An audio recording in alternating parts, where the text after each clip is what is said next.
khổ chế về thô cả đó xa hà lê đã về lại chờ cho chế về như khá sự biểu chế về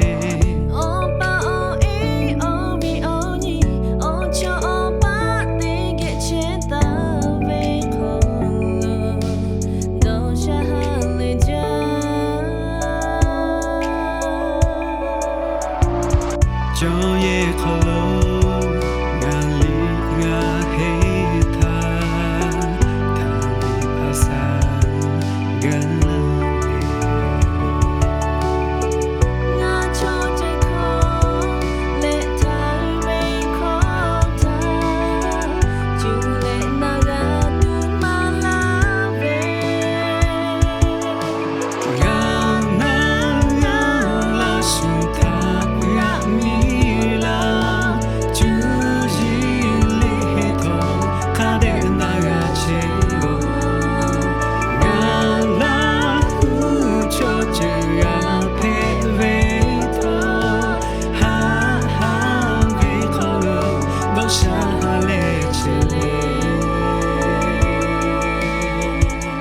你看世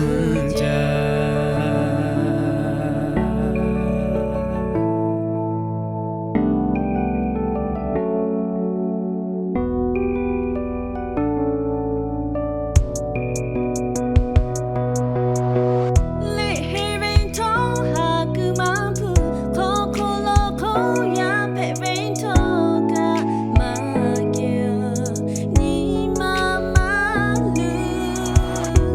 hư về tô không thả dễ lệ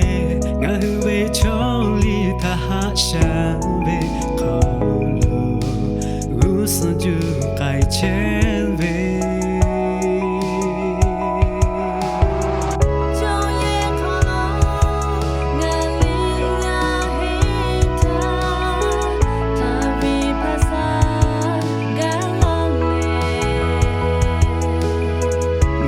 cho che khó lệ thái về khó tha chữ lệ naga tu ma la tha ga naga la shu tha ra mi la chữ ji li he to kha de naga che o ga na hu cho che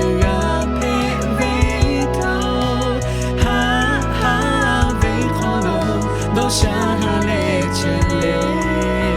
ngà na ga la su tha ra mi la chữ ji li he to